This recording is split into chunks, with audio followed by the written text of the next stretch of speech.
After 23 years, we are now entering the 8th generation of Pokemon, with the newest titles being Pokémon Sword and Pokémon Shield. So far we have a trailer showing off the new Galar Region, as well as the Generation 8 starters. There's still plenty we don't know about these games, like who the professor is, the evil team or teams, what new mechanics will be featured, and more. However, this Pokemon Direct still gave us plenty of information about the new games to chew on. So I'm going to go over 100 things about Pokémon Sword and Shield that we know are going to be in these games, facts about the new region and starters, with possibly something in the trailer that you may have missed. So, let's begin. The routes of the game look to be shown by the numbers on the blue signs. There will be wheelbarrows in the game. The metal on top of the house is in the shape of a fletchling, indicating that fletchling will be in the game. Windmills will be in the game. The hillsides are very reminiscent to hillsides in the UK. Houses have plant life on them, indicating nature and technology could be a key theme in these games. Or the residents can't be bothered to trim their houses. The male character has a beanie. The male character also has a red top, indicating he's part of Team Valor. The TV isn't connected to anything. There isn't even a switch anywhere. The female character has what looks like a beret instead of a beanie. She's also probably Team Valor.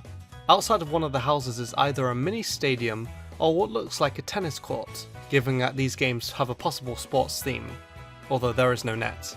There will be benches in the game. Hopefully we can also sit on them and enjoy the view.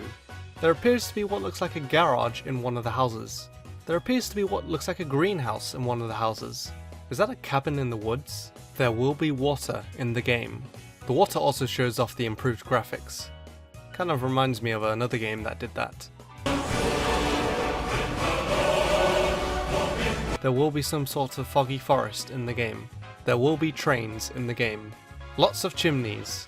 Gyms look to be returning in the shape of stadiums. The symbol on the Japanese logos of the game are also all over the gyms. There will be bridges in the game.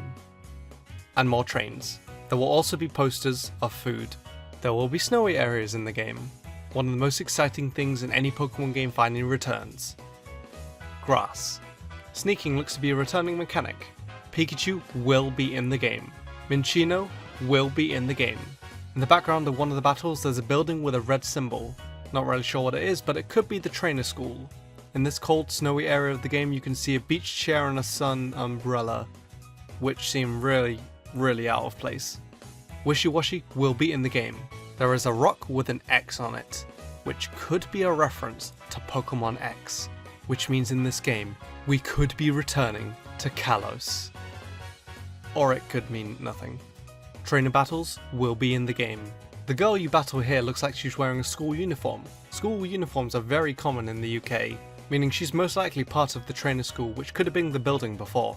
Girls and boys both have different uniforms, with the girl having a red burgundy uniform and boys having a blue uniform, which could also mean that the girl is Team Valor and the boy is Team Mystic. Grubbin will be in the game. Hoot Hoot will be in the game. Zweilous will be in the game. Flygon will be in the game, and probably still won't have a Mega. Braviary will be in the game. Ladders will be in the game. Meowstic Female will be in the game. Welma will be in the game. There seems to be a stadium full of people, similar to how battles are in the anime, whether this is a gym battle or league battle, or this game having a league similar to the anime, where people must battle others with all 8 gym badges before facing off against the Pokemon League. Who knows? Lucario, aka the greatest Pokemon mascot, will be in the game. Tyranitar will be in the game. Munchlax will be in the game. Radiators will be in the game. Books will be in the game. Curtains will be in the game. There seems to be what's known as a bag for life in one of the rooms, implying that a supermarket like Tesco or Sainsbury's may be in the game. Maybe they replace Pokemarts. One of the snowy areas has a Pokeball pattern on the ground. This area has flags with symbols on them. The yellow flag has either a Golurk or a castle, the red flag has a crown, the light blue flag might be a bit difficult to see, but it's probably either a sun or a compass. The dark blue flag has a flower. Wait a minute. Roses are flowers. What are the roses? England versus France. France equals Kalos. Kalos confirmed! The underground mining part is similar to the underground mining in Sinnoh.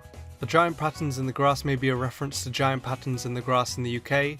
One of the patterns seems to be a giant Pokemon breathing fire. The other smaller patterns are either people, other Pokemon, aliens, or Stewie from Family Guy. The camera moving across the main protagonist could mean possible camera control. Here we have what looks like the inside of the lab. It looks like there's a good chance that the professor will most likely be studying plants. Are those roses? Kalos confirmed! The male character wearing different clothes could be an indication of character customization. The character wearing sports-like clothes and entering a stadium could indicate sports-like minigames. The 227 on the back of the uniform is a reference to Pokemon Day. The male character is wearing gloves, meaning that he's probably the goalie. Kling Clang will be in the game. The fire starter will be a fire rabbit called Score Bunny. The name Score Bunny is most likely a combination of Scorch and Bunny, but could also be a combination of Score and Bunny, referring to scoring in sports. A fire starter based on a rabbit further indicates the Chinese zodiac theory being true. Score Bunny running across metal gears could indicate of a possible steel typing. Score Bunny is clearly the fastest starter, being able to set its path ablaze. The bandages on Score Bunny's face and feet could indicate a sports theme. Score Bunny is the best first stage Gen 8 starter. Hey, I don't make up the facts, just thought I'd let you know. The water starter is a water lizard called Sobble. The name Sobble is most likely a combination of sob and bubble. Sobble is able to camouflage into water, meaning it could have traits of a chameleon. Its ability to camouflage could indicate a possible ghost typing. Sobble also seems to be scared of certain noises, meaning Sobble is a coward. The grass type starter is a grass chimp called Grookey. The name Grookey is most likely a combination of groove and monkey. Grookey is most likely based on the Ecuadorian squirrel monkey. Grookey uses a stick in its hair to hit a rock. Grookey hitting a rock could indicate of a possible rock typing. Grookey seems to have the ability to make grass grow. Grookey is very good at climbing. The names of the upcoming Pokemon games are Pokémon Sword and Pokémon Shield. The abbreviated versions of these names from now on will be Pokémon Swashy. The logos of both games have wolf-like heads, indicating possible wolf legendaries, although it's also rumoured that these games will feature a metal snake legendary and a wooden horse legendary. The Galar Region is shaped very similarly to the UK. The games look to having the player starting from the bottom of the region and moving to the top of the region. Looking at the map, we can locate where most of the gyms are, for example a grass gym, a water gym, a fairy gym, and other gyms. The Pokemon League looks to be at the very top of the region. A building that looks just like Big Ben is also near the top of the region. There are clouds that are hiding off the bottom of the region, meaning there is possibly more to this region that we don't know. Trains being in the game means that there will be train stations in the game. And Kalos had a train station. Kalos confirmed! And the most important, interesting, 100th fact about the Pokémon Sword and Shield. They will be on the Nintendo Switch. And those are 100 things that we know so far about Pokémon Swashy, aka Pokémon Sword and Shield. I, like all of us, am extremely excited for these games. Let me know what you're excited for and which starter is your favourite. I don't know which one I'm picking yet since I'm waiting to see their evolutions. However, out the first stages, Score Bunny is clearly the best one. Please God, give it a good evolution, please. Please leave a like if you enjoyed, subscribe for more Pokemon videos in the future, and until next time, thank you so much for watching.